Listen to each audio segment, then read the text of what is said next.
Saat melanjutkan perjalanan menuju pos 4, Zawin dan temannya ini terkagetkan dengan Hai guys, apa kabar hari ini? Semoga sehat selalu, ketemu lagi bersama saya di official BBNCR.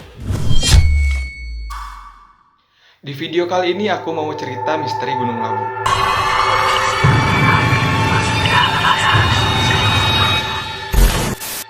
Gunung Lawu terletak di Pulau Jawa, Indonesia, tepatnya di perbatasan antara Provinsi Jawa Tengah dan Jawa Timur. Atau lebih tepatnya lagi di antara 3 kabupaten, yaitu Kabupaten Karanganyar di Jawa Tengah, Kabupaten Ngawi, dan Kabupaten Magetan di Jawa Timur. Gunung Lawu memiliki 3 puncak, yaitu Hargodalem, Hargodumiling, dan puncak tertinggi yaitu Hargodumilah dengan ketinggian 3.625 mdpl. Banyak sekali mitos yang mengiringi setiap pendakian ke Gunung Lawu.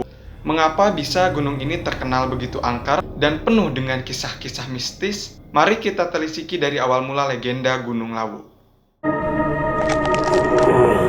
Kisah ini berawal dari berakhirnya kerajaan Majapahit pada tahun 1400 Masehi silam. Kala itu, orang yang menduduki kursi kerajaan adalah Prabu Brawijaya V. Beliau adalah raja terakhir dari kerajaan Majapahit. Prabu Brawijaya ini memiliki seorang anak yang bernama Raden Patah. Singkat ceritanya, saat Raden Patah memasuki usia dewasa, ternyata Raden Patah memeluk agama Islam. Ia membelot dari agama orang tuanya yang beragama Buddha. Bersamaan dengan meredupnya kerajaan Majapahit, Raden Patah pun mendirikan kerajaan Demak yang berpusat di Gelagahwangi, atau yang sekarang lebih kita kenal dengan alun-alun Demak. Dan kenyataan tersebut ternyata membuat Prabu Brawijaya V ini merasa gelisah. Pada suatu malam, Prabu Brawijaya V melakukan semedi.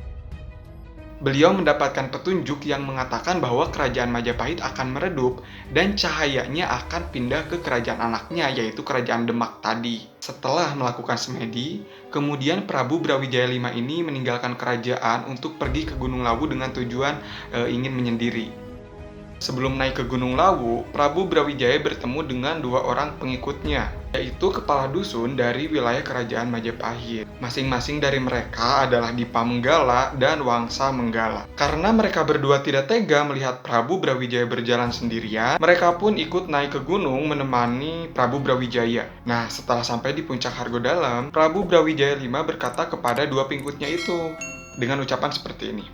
Wahai abdiku, sudah saatnya aku harus mundur. Aku harus muksa dan meninggalkan dunia ramai ini. Dipa Menggala, karena kesetiaanmu, kuangkat kau menjadi penguasa Gunung Lawu dan membawahi semua makhluk gaib dengan wilayah ke barat hingga wilayah Gunung Merapi atau Gunung Merbabu, ke timur hingga Gunung Wilis, ke selatan hingga pantai selatan, dan ke utara hingga pantai utara, dengan gelar Sunan Gunung Lawu. Dan kepada Wangsa Menggala, kau kuangkat sebagai patihnya dengan gelar Kiai Jalak. Nah, itulah ucapan dari Prabu Brawijaya kepada kedua pengikutnya itu. Dan setelah itu, Prabu Brawijaya pun menghilang. Dan hingga kini jasadnya belum pernah ditemukan. Sehingga tinggallah Sunan Gunung Lawu dan Kiai Jalak. Karena kesaktian dan kesempurnaan ilmunya, mereka berdua kemudian menjadi makhluk gaib yang hingga kini masih setia melaksanakan tugas sesuai amanat Sang Prabu Brawijaya. Dan dikisahkan Kiai Jalak ini menjelma menjadi burung jalak gading. Dan kisah tentang burung jalak gading ini masih berlanjut hingga sekarang. Banyak orang percaya bahwa burung jalak ini sering muncul dan memberi petunjuk jalan menuju puncak Gunung Lawu kepada para pendaki yang memiliki tujuan baik.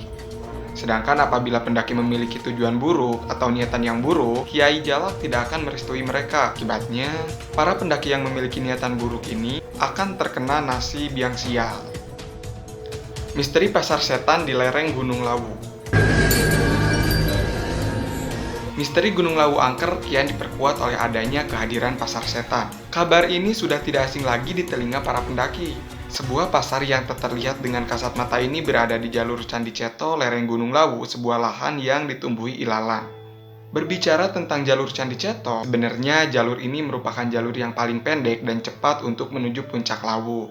Karena perjalanan akan dimulai dari ketinggian 1470 meter di atas permukaan laut. Akan tetapi, jalur pendek ini sekaligus merupakan jalur yang sangat berbahaya. Sebab, tanjakan-tanjakan di jalur ini sangat terjal, jurang curam menganga di pinggiran trek, kabut tebal sering turun, membuat jarak pandang menjadi lebih pendek. sehingga memperbesar resiko terjadinya tersesat, serta kepercayaan yang mengatakan bahwa jalur ini adalah perlintasan alam gaib dan kehadiran pasar setan. Oleh sebab itulah, mengapa jalur ini berbahaya dan tidak begitu favorit. Para pendaki lebih senang memilih dua jalur lainnya, yaitu jalur Cemoro Kandang dan jalur Cemoro Sewu. Sebagian pendaki yang pernah melewati jalur Candi Ceto ini mengaku pernah mendengar suara bising seakan berada di pasar saat melewati sebuah lahan tanah yang berada di lereng Gunung Lawu. Terdengar pula suara yang sedang menawarkan dagangannya, mau beli apa, harganya berapa, seperti itu.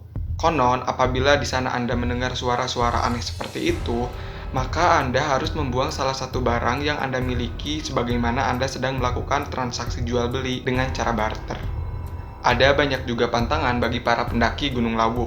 Salah satunya pendaki dilarang mengenakan pakaian berwarna hijau daun dan dilarang mendaki puncak Lawu dengan rombongan berjumlah ganjil.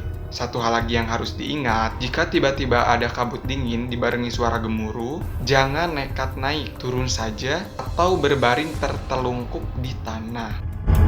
Kemudian sebagian pendaki pernah mengaku bertemu dengan kupu-kupu berwarna hitam yang dikelilingi cahaya berwarna biru saat mendaki Gunung Lawu. Menurut keyakinan warga setempat, kehadiran kupu-kupu itu menandakan bahwa pendaki itu datang dengan hati yang bersih dan diterima dengan baik oleh para penghuni gunung. Berikut beberapa kisah misteri yang dialami oleh Zawi Nur, salah satu komika Indonesia, pada saat mendaki Gunung Lawu. Saat itu di pos 3 menuju pos 4, teman Zawin merasakan beban yang sangat berat ketika berjalan. Hal itu ditunjukkan saat si Toke, nama panggilan akrab teman Zawin ini, berhenti saat baru berjalan beberapa langkah dan beristirahat berkali-kali. Zawin sempat menukarkan tas temannya tersebut dengan tas yang ia gendong. Namun ternyata yang berat itu bukan karena tasnya, justru ia merasakan hal yang tidak beres terjadi pada temannya. Kisah misteri di Gunung Lawu belum berhenti. Saat melanjutkan perjalanan menuju pos 4, Zawin dan temannya ini terkagetkan dengan suara napas yang terdengar begitu sangat jelas sehingga membuat mereka berhenti. Tiba-tiba di tengah jalan itu ada suara begini. Kayak napas. Gue kaget kan? Kita berdua tiba-tiba berhenti, kata Zawin. Kemudian saat membangun tenda di pos 4, semua aman pada awalnya. Suhu di luar 12 derajat dan di dalam tenda 15-16 derajat. Namun keanehan terjadi saat Zawin dan temannya tidak merasakan kedinginan dalam suhu tersebut. Menurut Zawin, jika memakai celana pendek dan baju berbahan planen, jelas sangat terasa dinginnya. Ia sempat memamerkan kepada temannya kalau tenda mahal itu tidak akan membuat dingin orang yang berada di dalamnya. Hingga tiba saatnya, ia menyeletuk sebuah bercandaan. Dan saat itu juga ia bersama teman-temannya langsung merasakan suhu dingin, yaitu suhu normal pada saat itu. Kejadian aneh yang dia alami tidak berhenti sampai situ. Selanjutnya ia mendengar suara orang yang sedang menembang dan mendengar suara delman. Hal yang diingat pertama kali oleh Zawin adalah pantangan kalau yang mendaki Gunung Lawu itu jarang memakai baju berwarna hijau daun. Sedangkan atasan yang ia pakai dan tenda yang ia gunakan berwarna hijau. Tak cukup dengan mendengar suara-suara aneh. Selanjutnya Zawin merasa ada yang mengelilingi tenda dan kemudian tersandung di salah satu tali tendanya. Pada titik itu, ia sudah pasti merasa diteror. Habis dari itu, tenda itu kayak ada yang mengelilingin satu orang, dikelilingin. Tiba-tiba tali tenda ada yang nyandung, ngegeset gitu. Itu makin diteror boy, katanya. Oke, itulah kisah mistis cerita Gunung Lawu. Bagaimana menurut kalian? Apakah masih ada cerita yang belum aku ceritakan di sini? Boleh banget kalian tulis di komentar apa yang kalian ketahui tentang misteri Gunung Lawu. Bagi kalian yang pernah mengalami cerita-cerita atau kejadian-kejadian aneh saat mendaki Lawu, boleh juga tuh ditulis di komentar percaya atau tidaknya dengan cerita-cerita mistis seperti ini. Ya, bisa dijadikan koleksi cerita horor aja mungkin ya buat kalian. Pesan dari saya untuk jangan lupa selalu berdoa dimanapun dan kapanpun. Oke, sekian video kali ini. Buat kalian yang suka dengan video ini, jangan lupa like dan subscribe channel ini. Sampai jumpa dan terima kasih.